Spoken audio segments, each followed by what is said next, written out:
All right, so we are now up to 7.4.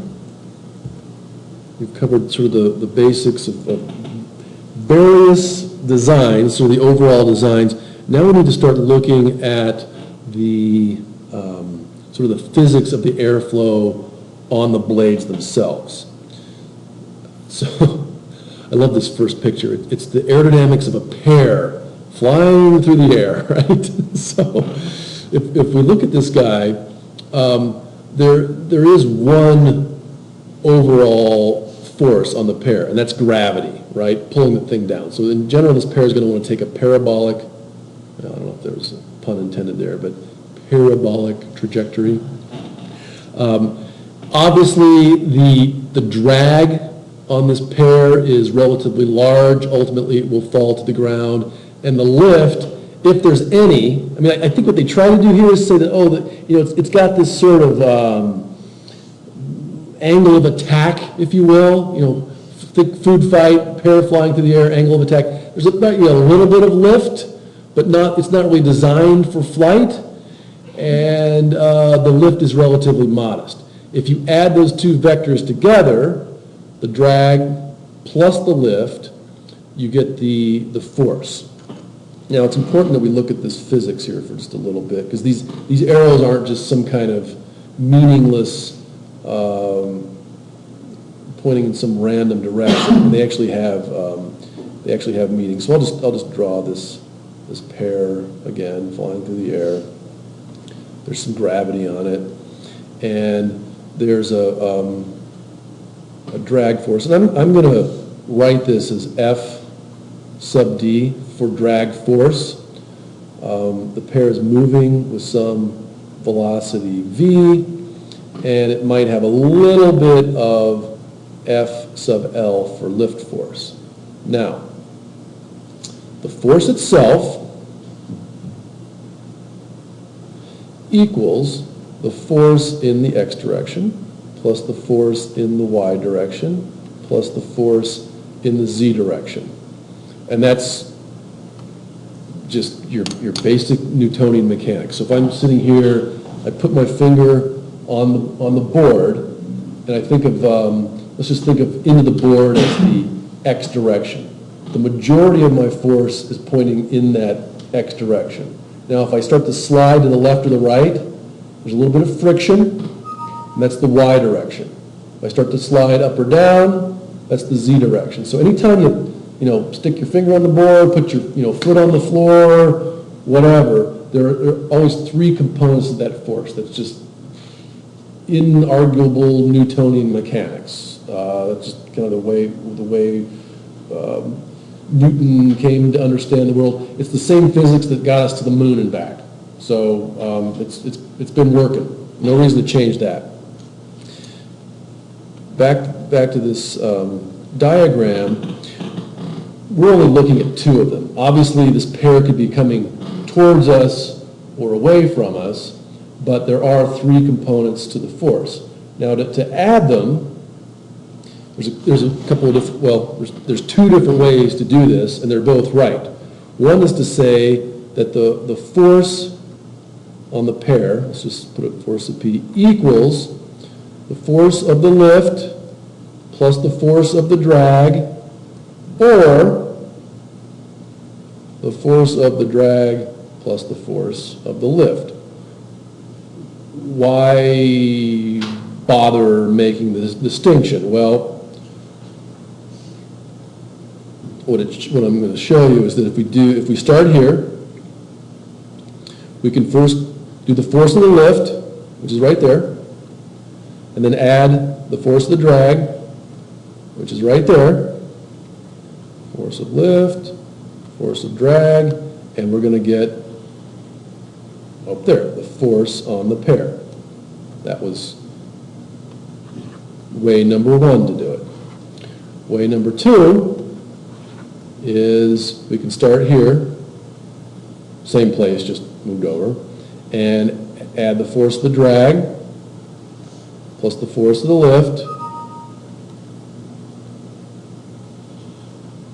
and there's the force on the pear. So it didn't matter if we went over first and then up, or up first and then over. It's the same result. It's the same force on the pair. So what we've done is what's known as vector addition. We've added those two vectors to each other, the horizontal plus the vertical, to come up with the overall. We just did it in 2D, but you can imagine doing it in 3D as well. You're going to get the same answer. Okay. So that's a little bit of vector. The other really important thing to note is that those two vectors are always perpendicular to each other. They're always exactly 90 degrees apart. The lift and the drag, yeah. The lift always points up, opposite of gravity, and the drag, well, for something flying, for an airplane, and the drag is always pointing horizontally.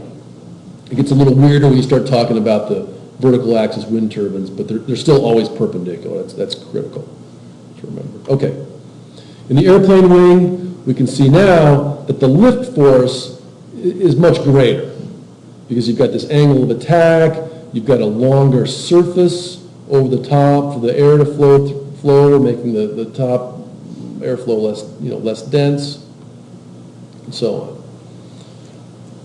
Okay. Streamline shapes. So, football, for example, fish, bomb, wing, all made to go through the air easily. This is showing that more or less the way lift is generated, if we could imagine two little air molecules. Maybe I'll go ahead and just draw this. This is really the fundamentals of lift. And I'm going to draw a really simple version of a foil where I've got a bent surface on the top, I've got a flat one on the bottom, and now I'm going to have two little air molecules right here at the tip of the wing. One's going to go up and one's going to go down. And I'm just going to follow this one on the bottom, sort of at regular intervals. It's going to take a certain amount of time for that molecule or particle of air to get to the back. Over here, the amount of time is going to be the same, but what we'll see is that the distance between each of these guys on the top, so I'll just call this D top, and I'll call these guys D bottom. D top is greater than D bottom. And when you have greater distances between the particles, the density at the top is less than the density at the bottom. And therefore, the pressure at the bottom is greater than the pressure at the top, and you got lift. So that's fundamentally at the physics level what is creating lift. You've got molecules that are traveling the same velocity horizontally, because they've got to come back together. But since the top one has longer to travel, the density goes down. So does the pressure, and there's enough extra pressure on the bottom that pushes the thing up. Yeah, pretty cool. So there you go. There's your negative pressure, and it's going to be greater at the top. Here the physics is a little bit different. You can see that not only do you have this density effect that I just mentioned, you also have this fact that you've got some kind of angle of attack. And if you've ridden an airplane before, you can see that angle changes depending on when you're taking off or landing.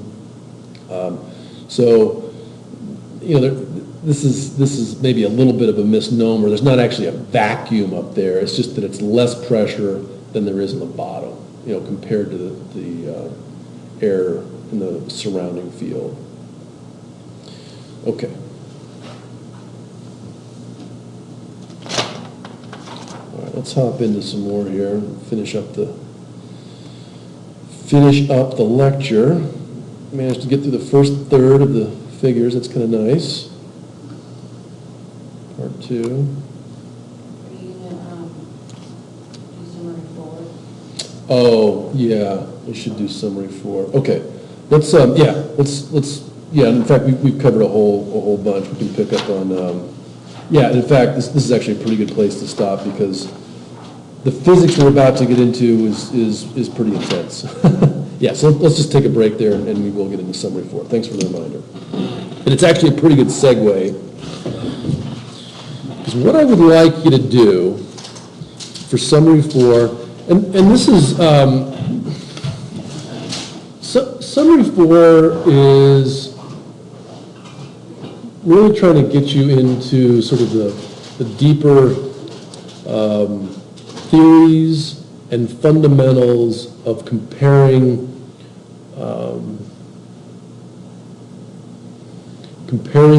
different renewable energy technologies. And let me think for one quick second. And I'm going to show you kind of the big picture on that. The really big picture. So big, you might not even see it. No, you'll see it just fine.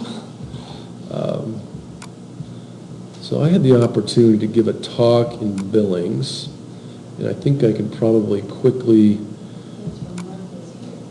get to the slide.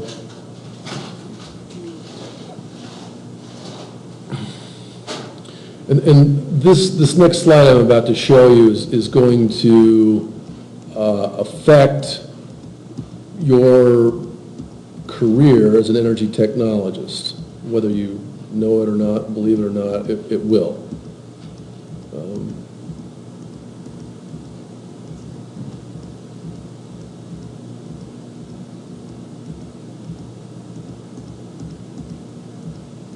Here we go.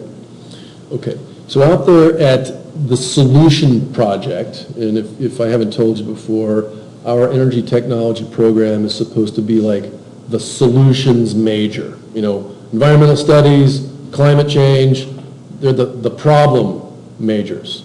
Political science, sociology, law, they're sort of the policy majors.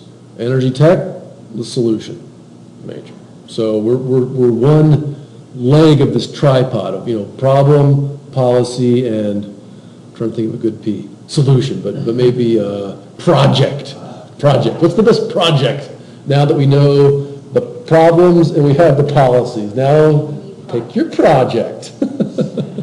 So this particular website, and not that they're correct, but what, a lot of smart people have sat down for a long time and thought about, what would a 100% renewable energy portfolio look like for the United States, America, on a state-by-state basis?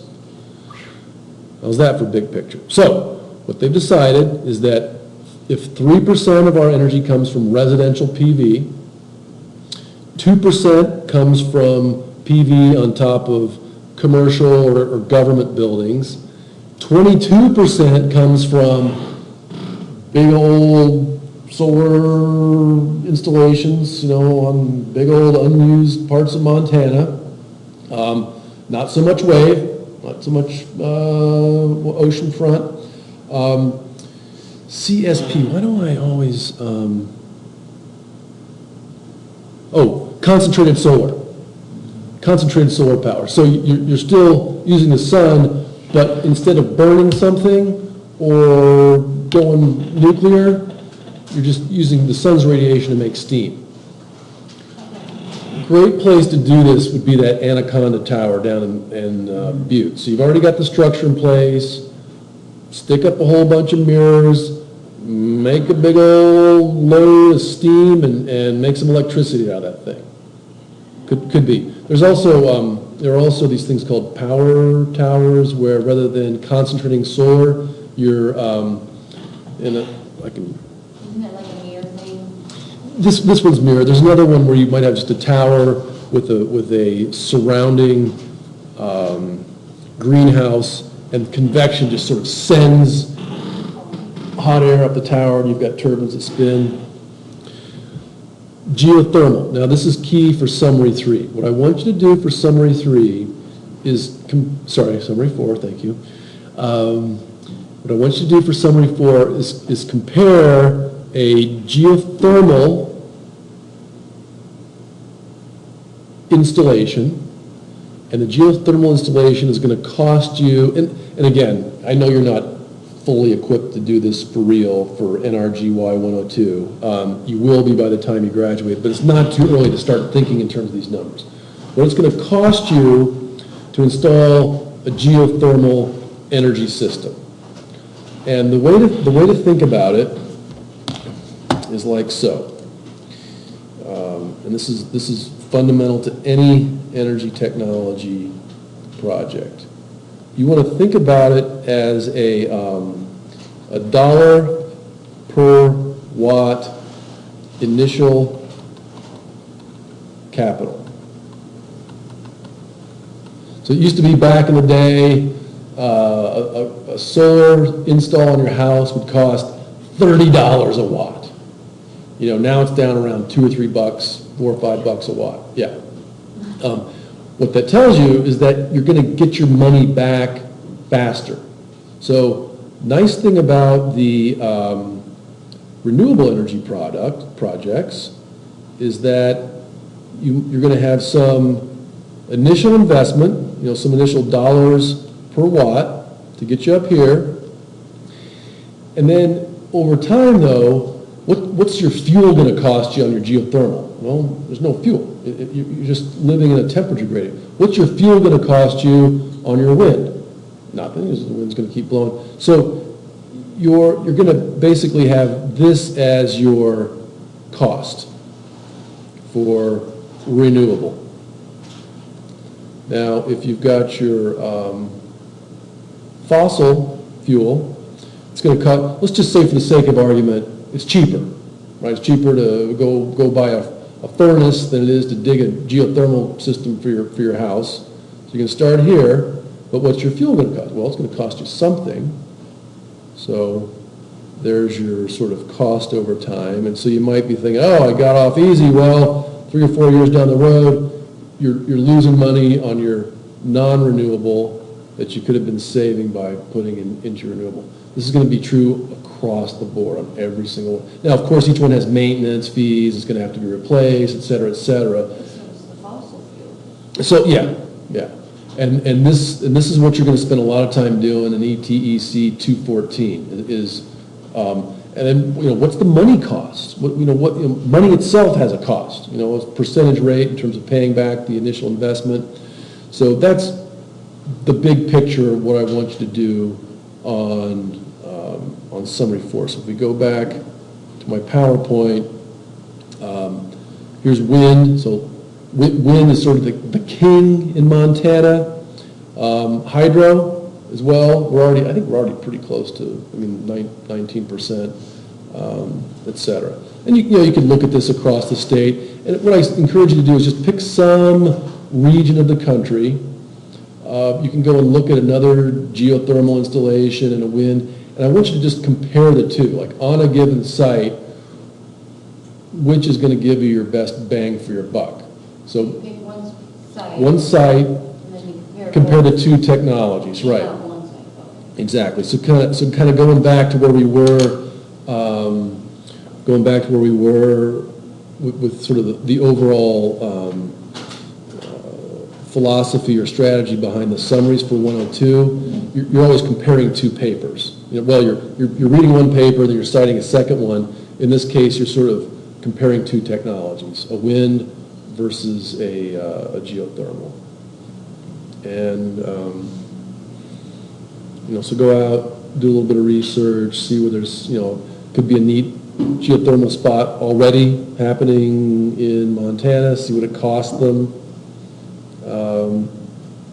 Another thing that I like to do is go in and look at the fact that natural gas is something right around $10 per 1,000, it's weird the way this thing is written. It's actually M cubic feet. So 1 MCF equals 1,000 cubic feet. 1 CCF equals 100 cubic feet. And this many cubic feet of natural gas has a dollar value, right? And so that's basically what it's going to cost you to keep putting energy into your non-renewable system. You can also look at the same thing that electricity has a cost of 0.1 cents per kilowatt hour. So you could look in the terms of like hooking up to the grid, getting charged that dime per kilowatt hour, or going off grid, or doing a grid tie, and what are you going to get back on your initial investment in terms of savings, more or less. And this is the way the world is going. I mean, the power, you can see it right here in town. Just drive around, there's solar panels popping up. I mean, houses are becoming their own power plants. There's geothermal going in, and people are slowly getting their energy locally rather than relying on it from central distributed places. Okay, so that's more or less summary 4. And start to comparing a couple technologies to each other and put a little money in there as a comparison too. All right, thanks, team. I think we got a good thing going. I really like this class a lot. I like this book. I like this major. And next semester, if all goes well, I'm going to push this whole curriculum out to these guys, NSF, ATE Central.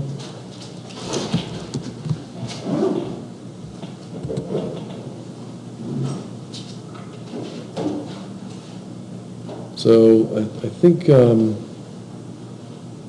that's us. Is that us? I don't know. Maybe we were. Yeah. That's us. Check us out. We are on the map, and we are national. I mean, look how cool this is. I mean, there are no ATE centers in Wyoming, none in Idaho, none in North Dakota, none in South Dakota. It's just us and Flathead. Pretty cool though. There's us. Boom. There you are. National Science Foundation. So what I'm hoping to do, when I was in DC, I met a lot of people from all those other projects you saw around the country, and there are a lot of little programs like ours starting up. And so what we want to do is just share our curriculum, because they don't necessarily have as many of the second year courses that we do. So hopefully we'll get more folks coming in online. So That'll be cool. anyway, yeah. Well, thank you, and we'll see you Thursday. Yep. So I see you on 2 o'clock Thursday or Wednesday? Tomorrow with Jen Fuller, right? Yeah. Yeah. She's a neat gal. Have you met her? Yeah, she's neat person. Cool. Yeah, there we are. What do you have time? Your time's different. I've got it for 3 o'clock. Are we 2:45? What'd you have, Shauna? Mine says 2 o'clock. Oh, really? I know you have class, but I assumed it was 2:30. Well, I'm going to just bop out of class and introduce the two of you, but